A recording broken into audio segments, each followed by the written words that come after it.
Hi, this is Michael Buffer, and welcome to the BoxHard podcast. Hello, everyone. This is Mikey Garcia. Yo, it's your boy, the odd guy himself, Malik King Scott. Hi, I'm Charlie Edwards. This is Fast Eddie Chambers, and you're listening to the BoxHard podcast with my main man, Joey Coastman. Hello, everybody, and welcome to episode 42 of the BoxHard podcast. I'm your host, Joey Coastman. I'm joined, as always, by Ayaz Sumra. Ayaz, how are you doing? I'm good, Joey. How are you? Very, very good. Okay, we're going to jump straight into part one. As always, we never chat too much. We just jump straight into the action. We're going to start over in Germany, actually. This was last Saturday, so Saturday the 16th of July. We're going to start over in the Max Schmeling Hall. Top of the bill, Giovanni De Carolis put his WBA World Super Middleweight title on the line against Tyrone, I think it's Zouge, but I heard him calling him something else, so I'm not too sure about the pronunciation. It might be Tyrone Zwigi or something like that. But the fight ended in a majority draw. A lot of people actually thought that De Carolis just nicked it by a round or something, but it was very, very close. So a draw. And of course, Giovanni De Carolis retains his title. So his record now 24 wins, 6 losses and 1 draw. And Tyrone Zwigi or Zouge is now 18 wins as he was before, and the 1 draw, still unbeaten in 19 professional fights though. Also on that bill, Arthur Abraham, the return of him from, of course, losing his world title to Gilberto Ramirez. He fought for the vacant WBO International Super Middleweight title against Tim Robin Luhag. Arthur Abraham won this fight by TKO in the 8th round. It was scheduled for 12. So Arthur Abraham picking up a WBO title there. And I think he's going to try to chase a rematch with Gilberto Ramirez, but he'll have to wait his chance. Also on that bill, my good friend Charlie Edwards, he cruised to 8-0. It was an easy win for him. He just looked $1 million in there. Again, it was only against a journeyman, but he looked fantastic, and he didn't put a foot wrong. He was absolutely brilliant. Won every second of every round. Even showed us an Ali shuffle in the 6th round.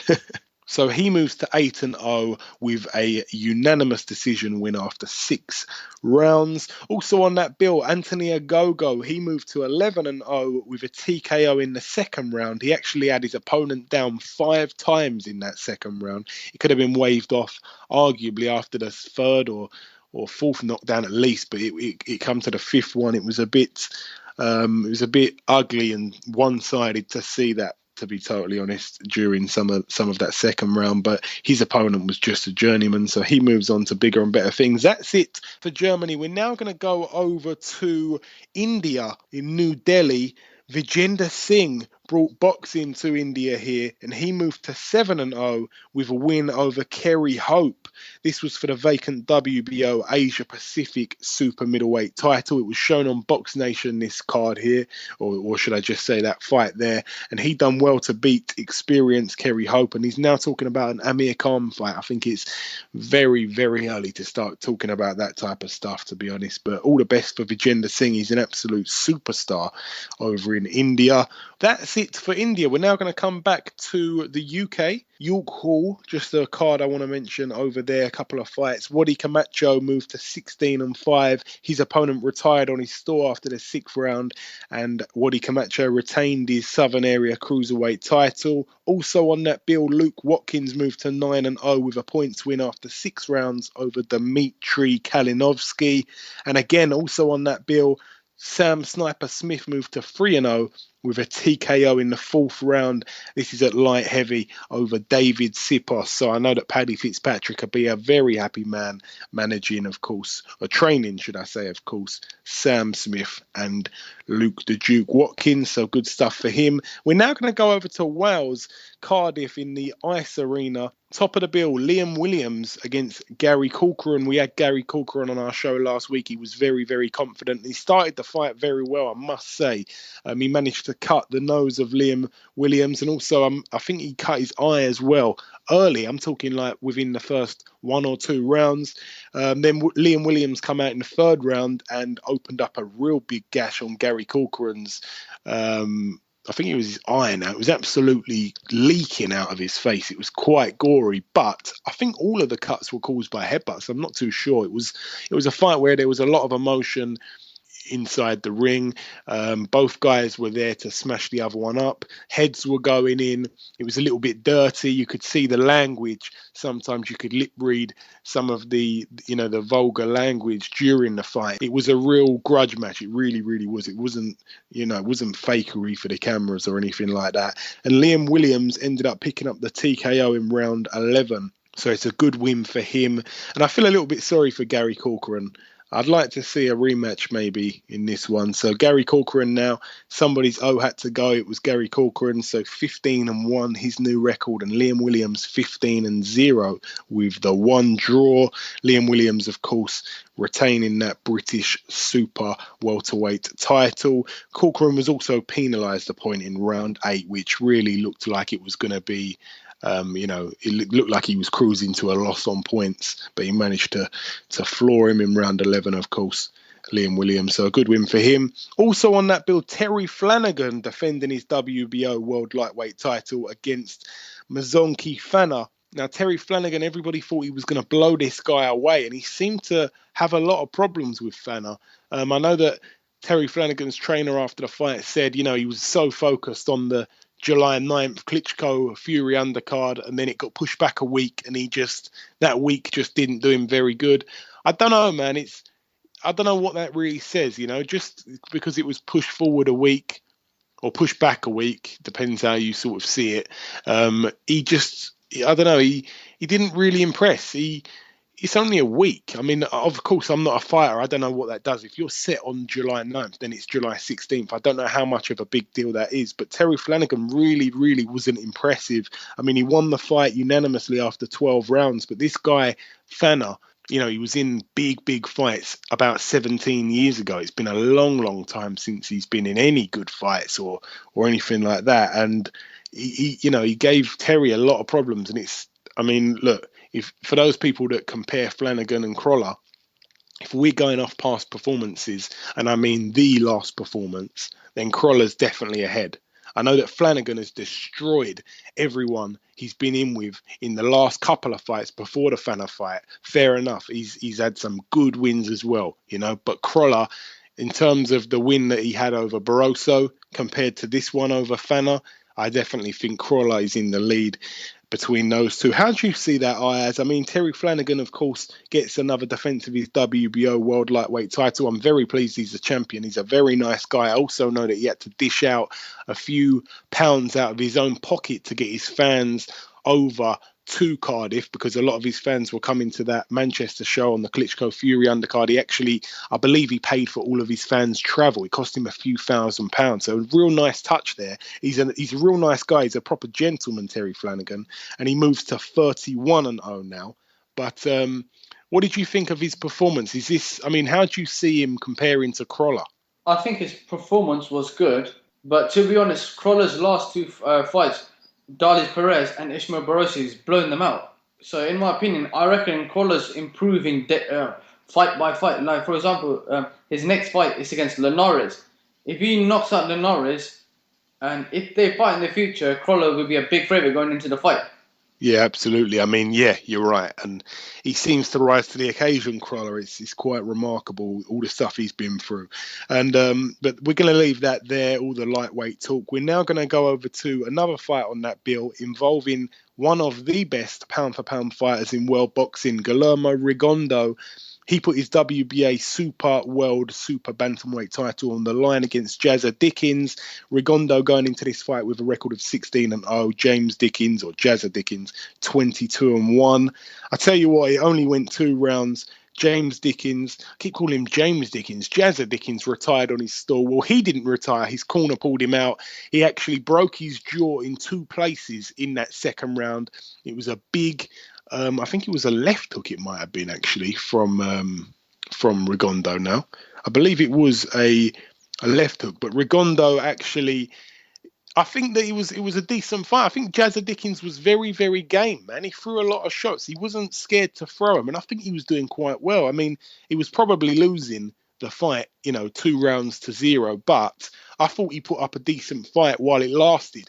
And I don't think you can knock his corner for pulling him out, because he was going to get tagged all day long. You can't fight a person who's so precise and accurate as Rigondeaux for 10 more rounds with a broken jaw. It happened really early. Maybe if he was in that fight and it happened a bit later on in the fight, they might have kept him in the fight, fair enough. But this time here, I think he was going to be getting tagged on that continuously, and it's just too dangerous. I mean, he was a big underdog in that fight before the first bell, and then once he got his jaw broken, you can't really give him a chance. That's a bad injury, that, and it's hard to keep going when that's hurting you like that. But I think his corner done the right thing to pull him out, and he'll be there to fight another day.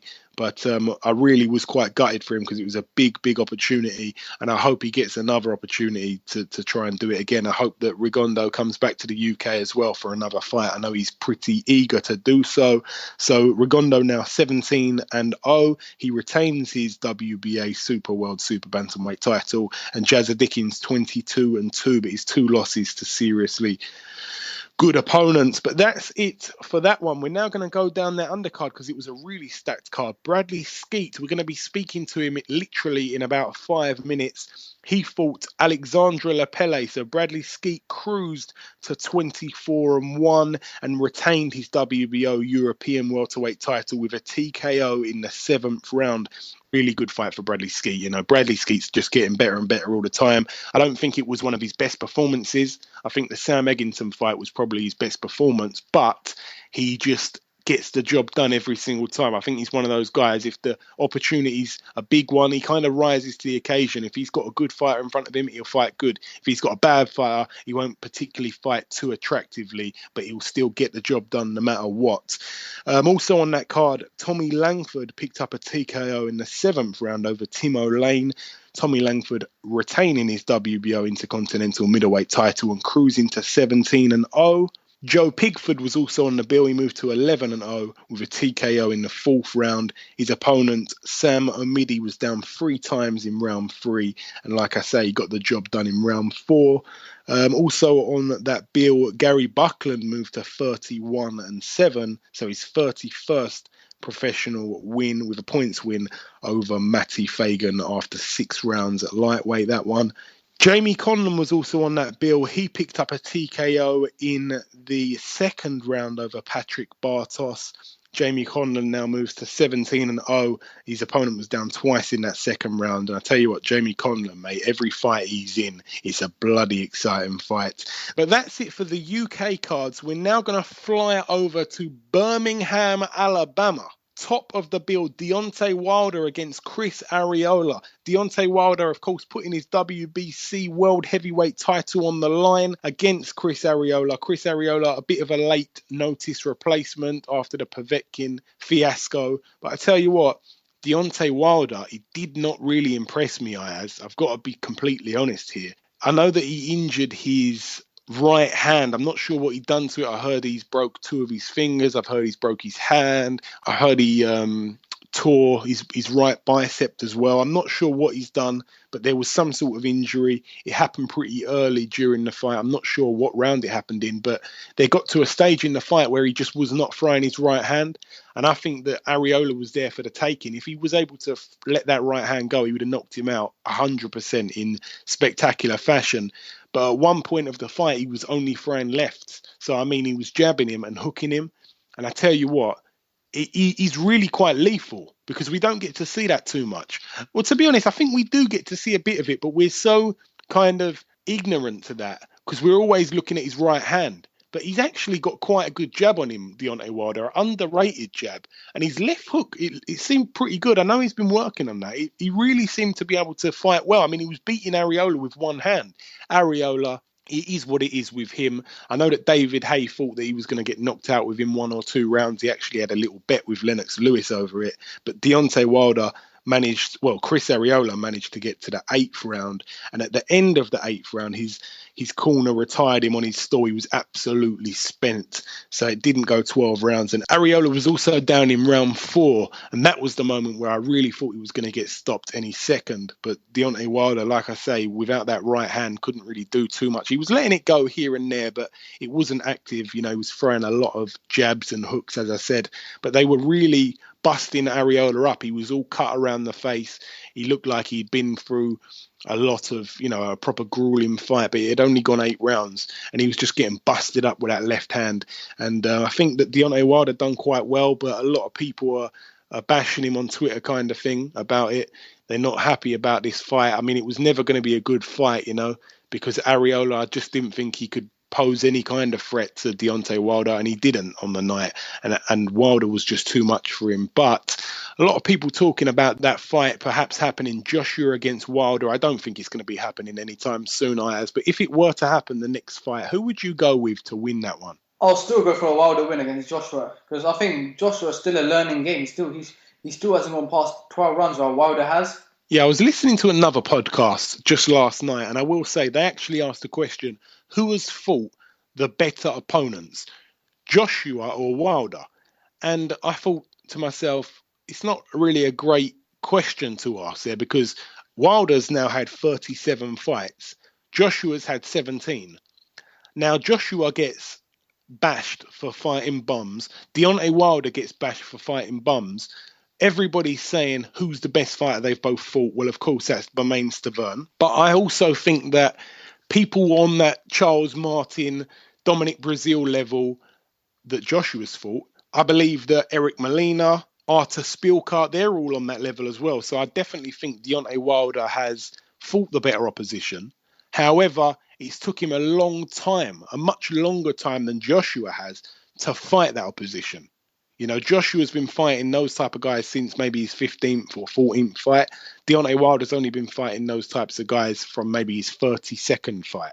So Joshua's been moved on quicker than Wilder. So that's one good thing. But the actual fight itself, I think that, well, it's obviously going to end in a knockout, that's for sure.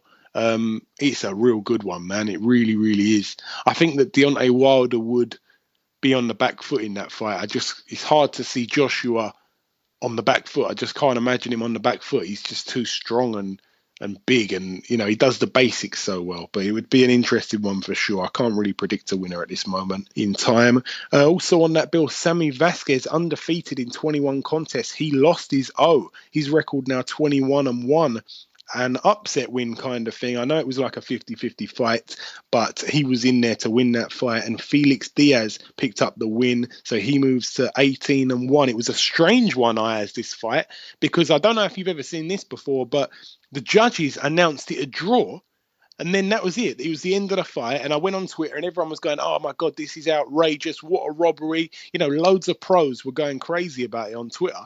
And then the fight finished, and it went to to commercials, or adverts, I should be saying. And then it went straight back onto boxing and went, oh, there's been a mistake. We're going to have to, we're going to bring you a new result, which is not a draw.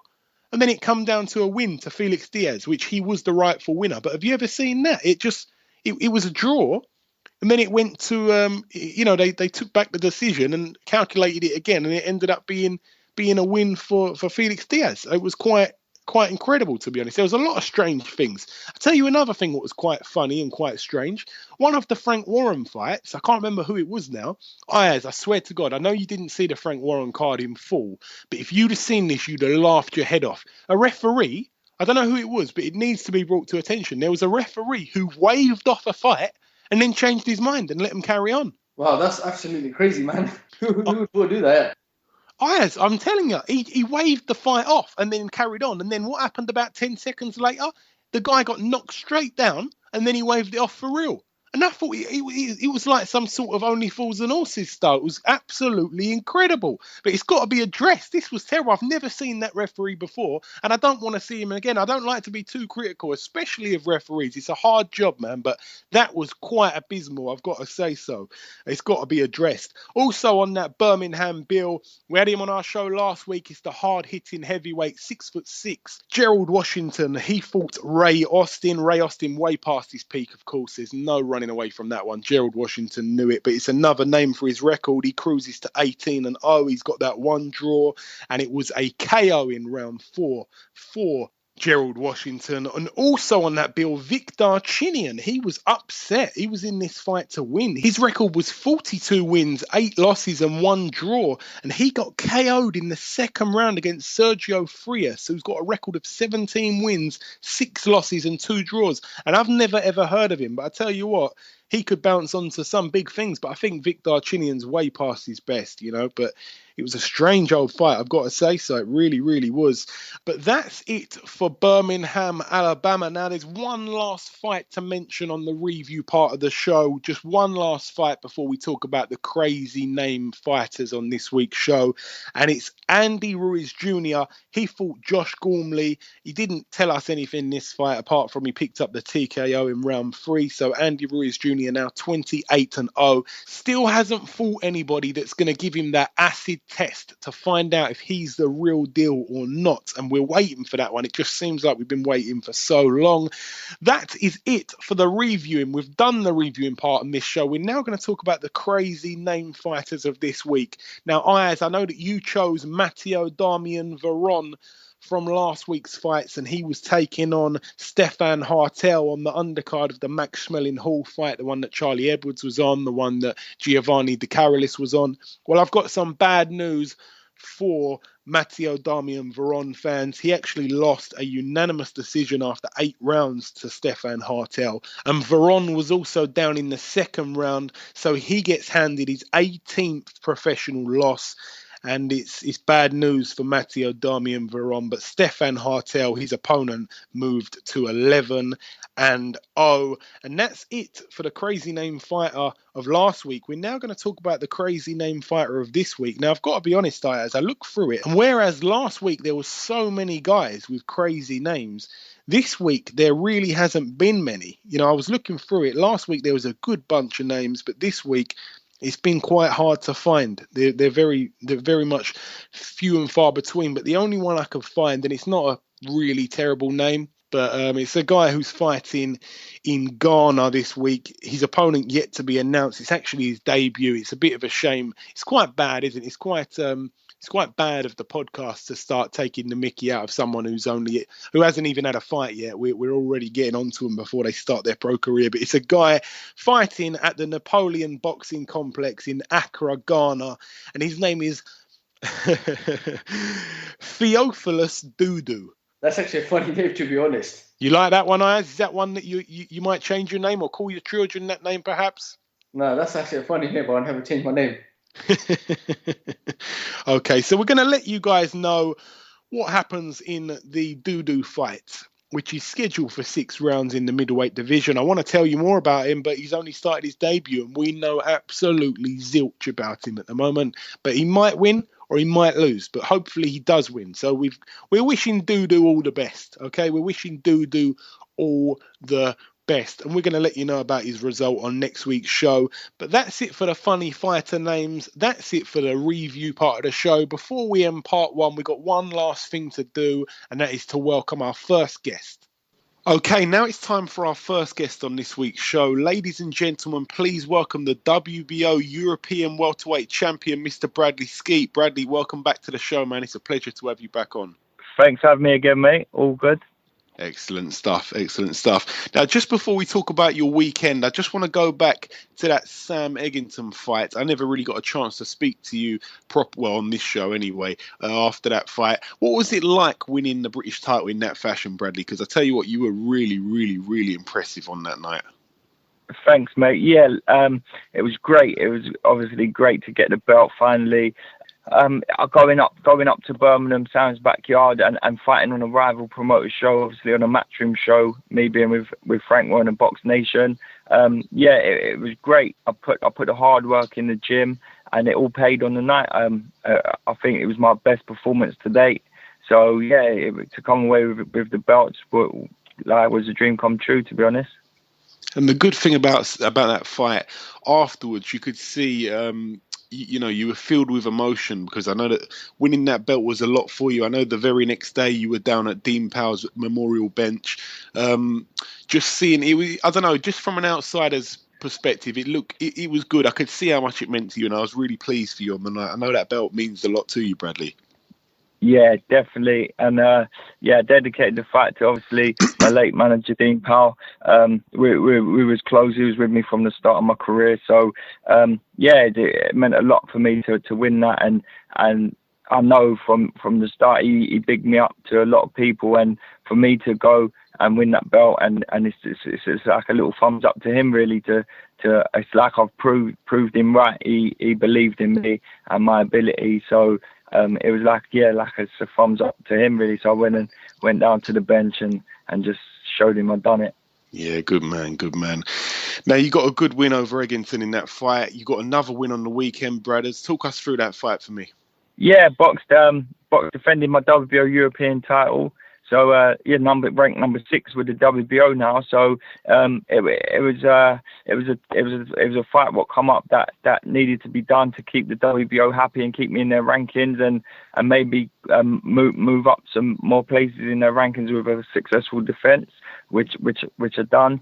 Alexandra Lepoli, a tough, durable customer, only been stopped once in 20 odd fights. So to get the stoppage, to get a good win, to get some good rounds into was great. But now I'll be focusing on winning my British title outright. So looking forward to 3 good domestic fights out there.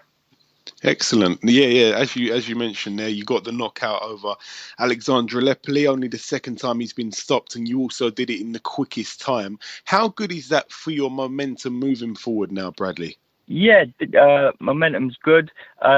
After the Egerton fight, obviously I would have liked to have been in back in the ring performing, which I done. Has got back in, but had a good training camp, and now it's all about moving on, keeping that momentum going, and just keep cracking on and getting these 3 wins and winning this British title outright. Now I know that obviously you've won almost every belt you can win at the moment. I know that before you wasn't too sure, because I remember when you fought for the British against Eggington, you wasn't sure what was going to happen with the WBO European title. Yeah. I know that you was able to keep that, of course. Now that you're going to be going to defend the British, of course, will you have to relinquish that title?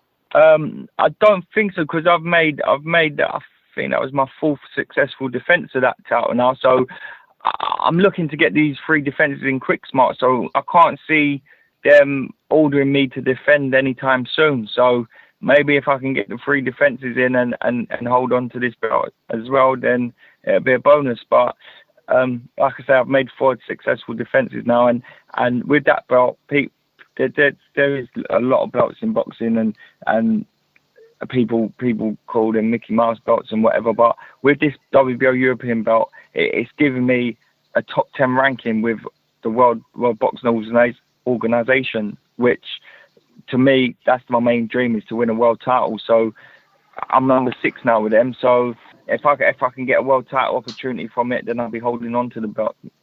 Yeah, of course. Now, how long will you take off, Bradley, before returning back to the gym? Usually I'm out of the gym a week and then I'm straight back in, but I'm off to Cyprus on Wednesday with the family, so I'm having a nice chill out. But I'll have a week off out in Cyprus. Then on the second week of our holiday, then I'll be training. So I'll be taking some training bits out there with me and not going too mad, but just start ticking over again. And as soon as I'm back, I'll be back in the gym and cracking on for September, October date. Nice one. Now, I know that you're not a trash talker or anything, but with this win, with this other win under your belt, have you got anyone, on your radar for the next outing at all? Yeah, well, like me as the champion, I don't really feel I need to call anyone out or look for anyone. There is everyone looking on for me and wanting to beat me up. So my mandatory's been called by the boxing board, and that's Shane Singleton. To be honest, I probably would have picked him as a voluntary anyway. So for him being my mandatory is just get that one out of the way. So I'll be fighting him next. Good fighter. I know they come to win, but no disrespect. But Egerton's dealt with him, and Egerton's dealt with a lot of the boys domestically, and not looking past them. But I can't see myself having any problems with any of them. So It's a belt I want to keep outright, and I'll be making 3 successful defenses. So yeah, he's next, so he'll be the one who's getting it. Absolutely. Now, I want to ask you about a couple of other fights that are taking place in and around, well, not really in your weight division, to be honest, but around your weight division. Yeah. Liam Smith against Canelo, another huge fight just been made. Yeah, massive fight for Liam. People I think looking past Liam, obviously Canelo's an elite level fighter, but Liam's the world champion. Liam's going over there as the reigning world champion, and I wish him all the best. I know he'll be going out there 110% confident of getting the win. Joe Gallagher's a great trainer. Liam's a great fighter. And like I say, he's going over there, the world champion, and I wish him all the best in a successful defence of his title. Yeah, he's up against it, but we wish him the best as well. And also, a strange one, Kell Brook against Golovkin. This is really took everyone by surprise, Brad. How'd you see this fight going? I didn't see that one coming one little bit. If I was a betting man, I wouldn't have put money on that fight happening. So, it took a lot of people by surprise. But take my hat off to Kell. I've always rated Kell. I think he's a great fighter. He deserves it. Why not? He's unbeaten. He's welterweight champion. He's stepping up to fight at middleweight. So he can't get the fights at welterweight. They seem like the fights can't happen. There's some great fights for him at welterweight, and but they just seem they can't get made. So in my eyes, this is kind of like a good thing for me, really, because he was meant to be fighting Vargas, who's WBO champion, and that might have opened the door for me down the line. So we'll have to wait and see about that one. But yeah, all the best to him. He stepped up and he's going in there with one of the pound for pound best fighters.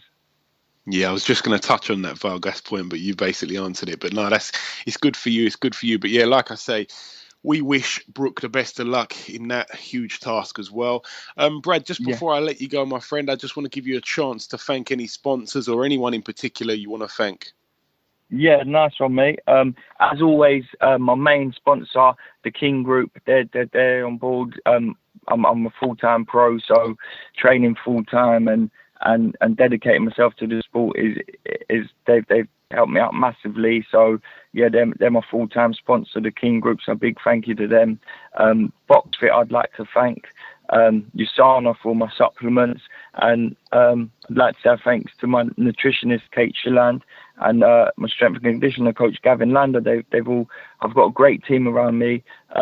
They all pulled together and getting me in great shape and great condition, and just onwards and upwards. Obviously my training team, Al Smith, Eddie Lamb, and everyone in the gym, Frank Warren and Box Nation for being there, my manager Andy Ayling. The list goes on. I've got a great team around me, and my biggest thanks, I'd like to thank everyone who supports me, buying tickets, spending their hard-earned money. My last 2 fights have been away, being in Birmingham, and then just Wales just on the weekend. So I had great support. I have great support in London, but it's massive support when I'm away from home too. And I just want to say a big thank you for everyone who spends their hard-earned money coming to watch me fight. Yeah, absolutely. Listen, Bradley, you know what it is. It's an absolute pleasure speaking to you once again. Have a little break. I really hope you enjoy that one. Have a good, safe flight out there and enjoy your time away.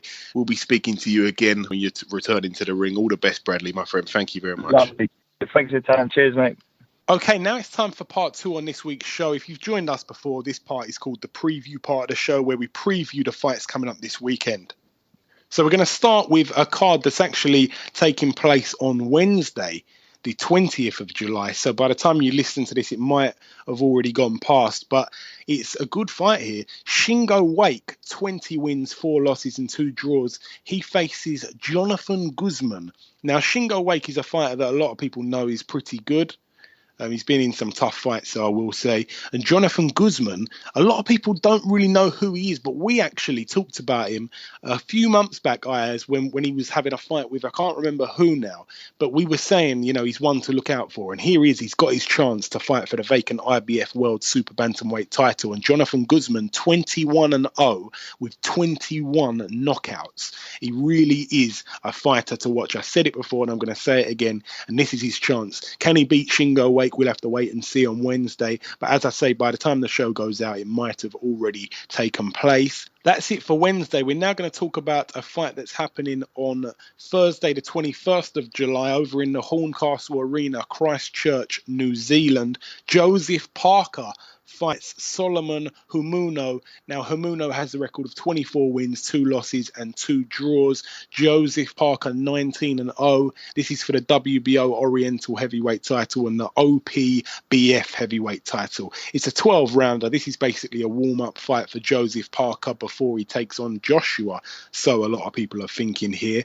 And also, I want to point out that his opponent, Solomon Humuno, although his record's pretty decent, 24 wins, 2 losses, 2 draws, one of his losses was actually to Kevin Johnson in 2013. Big, chunky American Kevin Johnson actually knocked him out in round 10 and was winning every round of that fight up until the stoppage. Now, we know that Kevin Johnson's not busy whatsoever.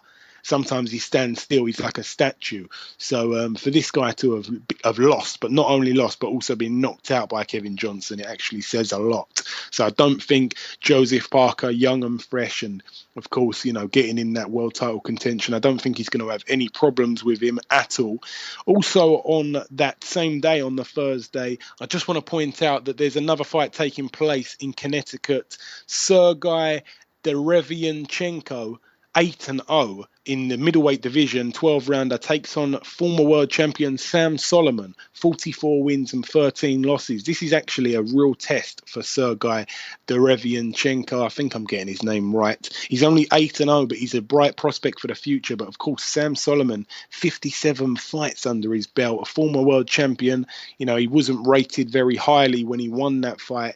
And became the champion at middleweight, but nonetheless he still had that experience. If Derevianchenko can get past him, then it really does make a statement. That's it for Thursday. We're now going to go over to Friday. There seems to be fights on Wednesday, Thursday, Friday, and Saturday this week, so it's good for boxing fans, but it's hard to watch them on TV. So if you know any streams, you're in for a proper jackpot this week.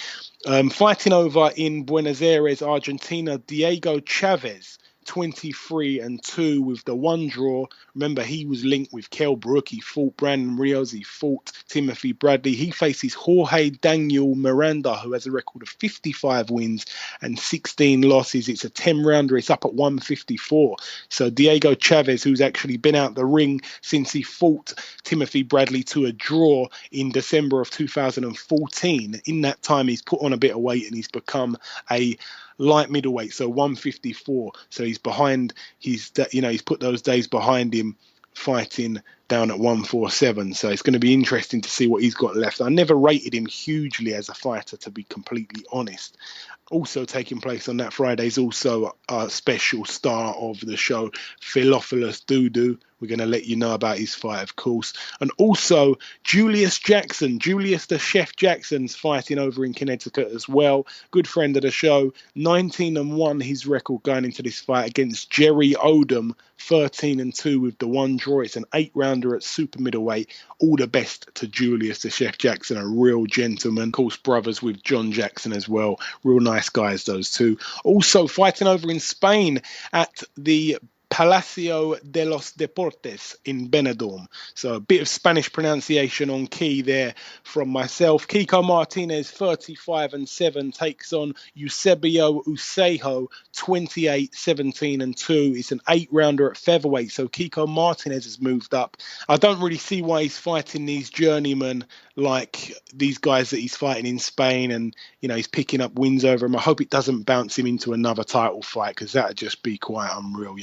he's way past it, Kiko Martinez. I don't really know why he's carrying on, to be honest. I don't want to be too critical, but I'm just giving my honest opinion. Also on that undercard, Sergio Garcia, 21-0. He faces a guy called Michael Moorer. Of course, it's not the Michael Moorer. It's a guy who's a super welterweight, and his record is 11-10. He faces Sergio Garcia over 8 rounds. Also on that bill, Abigail Medina, 15-3 with the 2 draws. He faces Elvis Guillen, 9-23 with 4 draws. That is a 6-rounder in the super bantamweight division. But that's it for Spain. We're now going to go over to the MGM Grand, Las Vegas, Nevada. Terence Crawford, the battler from Omaha, Nebraska. He faces Victor Postel. Both guys putting their titles on the line. Terence Crawford putting his WBO World Super Lightweight title on the line. Victor Postel putting his WBC World Super Lightweight title on the line. Both guys 28-0. Combined record of 56-0. Somebody's O's got to go. Ayaz, talk to me about this fight. What a barn burner this one is. What a unification this is going to be, yeah? Crawford, my word, he's been a good fighter. So is Postel. Last Postel fight I saw, yeah, was against Matisse, where he stopped Matisse, yeah. But Crawford's been knocking everyone out recently, yeah. And this fight, in my opinion, if I'm going to go for a win, I'm going to go for a Crawford points win. I've got to go with a Crawford win. I think maybe even knockout, but these guys are both in the prime of their life, and it's great to see 2 guys fight, not only in the prime of their life, but both in a unification fight. You know, this is a fantastic matchup. I cannot wait for this one. This one's on Box Nation as well, so I'm over the moon. I'm going to be tuning into that one. Also on that card, Oscar Valdez, 19-0. He faces Matias Carlos Adrian Ruida, 26-0. Again, somebody's has got to go in this fight, and this one's for the vacant WBO World Heavyweight title. So another world title on the line against another 2 undefeated fighters. This card is a cracking card. Also on this bill, Jose Benavidez, 24-0. He faces Francisco Santana, 24-4 with the 1 draw. That's a 10-rounder at welterweight. Also on this bill, Ik Yang, 19-1. He faces Leonardo Zappavigna, 34-2. Also on this bill, another good fight, Alexander Gavodzic. Now, he's a light heavyweight, 10-0. He faces Tommy Karpensi, 26-5 with the 1 draw. That's for the NABF light heavyweight title. And that's all the fights for the USA. Now, the last fight that we're going to mention on the preview part of the show, just one fight taking place on the Sunday, I believe, over in Ukraine. Andrei Rudenko, 28-2. Both of his losses. To be honest, he lost that fight to Lucas Brown, but I honestly thought he scraped that fight. But a good fighter, Andrei Rudenko, and his other loss to Hughie Fury, where Hughie Fury outpointed him pretty much without a problem. But Andrei Rudenko, 28-2, he faces Marcelo Luis Nascimento, a tricky fighter, a tough guy, but not a great fighter. I think he's going to probably get knocked out. His record 22-13, so all the best to both guys, but I think Rudenko's going to win that one pretty easily. And that's it for the previewing on this week's show. So we've done part 1. Before we end part 2, we're going to welcome our second guest. Ladies and gentlemen, please welcome, fighting on Friday over in Connecticut, USA, Julius The Chef Jackson. Julius, welcome to the show, brother. It's great to have you back on. Thanks for having me, man. It's a pleasure. It's a pleasure to be on the show, bro. Excellent, man. The pleasure is mine. Now, as I mentioned, you're fighting on Friday. Just before we get on to that, Julius, I wanted to ask you how your brother's getting on. I know that me and you both spoke briefly after his loss for the world title against Jermell Charlo. How's he getting along? He's great, man. He's feeling good. It was definitely a tough loss for him. Emotionally, it's hard to deal with, but he's doing okay. He's been back in the gym and sparring with me and getting me ready for my fight. So he's definitely on the up and up. Hopefully, he'll be back in the ring in a couple of months. Oh, excellent stuff. I'm happy to hear that. Now, of course, you're fighting on Friday against Jerry Odom. It's an 8-rounder. Do you know much about your opponent, Julius? A little bit. I don't really know him. I was supposed to fight Ronald Ellis, and Ronald Ellis and Jerry Odom, they fought about 3 months ago, and they had a draw. So Ellis broke his hand, and Jerry Odom took his place. He's been training for fights, he said, so he's ready to fight. So I'm just excited for a good fight. I'm looking forward to challenging myself again. So hopefully he's ready, and I'm gonna bring my A game. And of course, things haven't been great boxing-wise lately for you and your brother. How important is it to grab a win on Friday and change the momentum back to winning ways? Yeah, I think my whole team needs it. Not just me and my brother, but the whole team needs it. So I'm really excited to be the one to bring the W back and give us that momentum again and that confidence back. So I'm excited to do that. Excellent stuff. How many fights are you looking to have this year, Julius, providing, of course, you get through Mr. Odom on Friday night? As much as possible, man. Since my last fight, I've gotten so much hungrier. So I'm excited to just get back where I was and fight for the super middleweight world championship. So as much as possible, as much as they can get me in there, I want to be in there. So I'm going to stay ready and be ready. I want to ask you about that 168 division at, of course, super middleweight. Who do you see as the main man in that weight category, Julius? Right now, I would think the main man would be not Jack, but James DeGale. Yeah, I think he's the top guy right now in the middleweight. I think he's got the most skill, and he's a dangerous fighter, and I'd love to step in the ring with him. What's your opinion on Gilberto Ramirez as well, the guy who beat, of course, Arthur Abraham recently? Yes, Gilberto's a great fighter as well. He's not as technical as DeGale, but definitely a tough Mexican fighter. And I was actually supposed to fight him not too long ago, but that never happened. But he's definitely a good opponent as well. And I want to ask you now, just outside of the ring, Julius, how's the cooking getting along? I know last time that we spoke, it was just before your last fight, so the back end of 2015, you were saying that you were going on to the Food Network. Now, I know that happened. How was that whole experience for you, and how's all your cooking going in general? Oh, that was a great experience. It was one of my dreams, and that came true. And actually, we're looking to do some more stuff in the future with the Food Network and BSTV Entertainment. The production team that did the show. So it's been going great, man. I've also been doing some events here at home in the islands, and people are loving it. I'm teaching people and cooking for people at the same time. So that's been going well. And so the cooking stuff's been going well. I'm also going to put out a cookbook here shortly, so be on the lookout for that. Yeah, for sure. And also, Julius, you must have had no problem getting a girlfriend, man. I mean, everybody loves a tough guy, and especially someone who can make a meal as well. And you've got it all. I guess so. Now, another thing I wanted to ask you is it's more so in your brother's weight division more than yourself, but there's a huge fight, especially for the UK and, of course, Mexico. Canelo taking on Liam Smith. It's took the world by surprise. Who do you see winning this fight? How do you see this fight going, Julius? I think it's a good fight. A lot of people are kind of looking over it because, Canelo was supposed to fight Triple G, but I think it's a good fight. Liam is a great boxer, good technically, and Canelo usually has problems with guys who can box well. So I think it's going to be a good fight. Of course, Canelo's power, I think, gives him a little edge, but I think it'll be a good fight, a good showing. But I'll give Canelo the small advantage. So maybe I think it'll go. I think it can go all rounds, and the decision will go to Canelo. That's how I see it going. I hope you're wrong with that, but yeah, of course, you can't disagree with that prediction. And also, the last question I want to ask you now, another strange one that took everybody by surprise, probably even more so than the Canelo Smith fight. Kell Brook against Golovkin. Yeah. A lot of people are texting me and calling me and asking me what's going on with your boy Triple G. Why is he fighting Kell Brook? All that.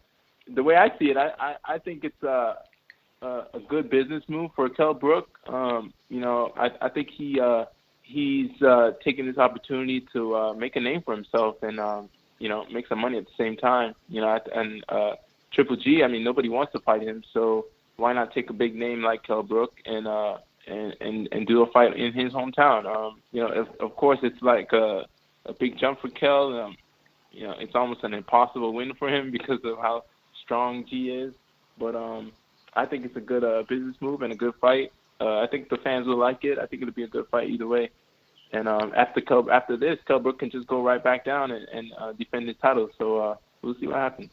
Intriguing battles for the future. But listen, brother, it's always a pleasure speaking with you. I wish you the best of luck in the fight. And say hello to your brother and your father for me, please. We'll speak again soon, Julius. It's been my pleasure. Thank you very much.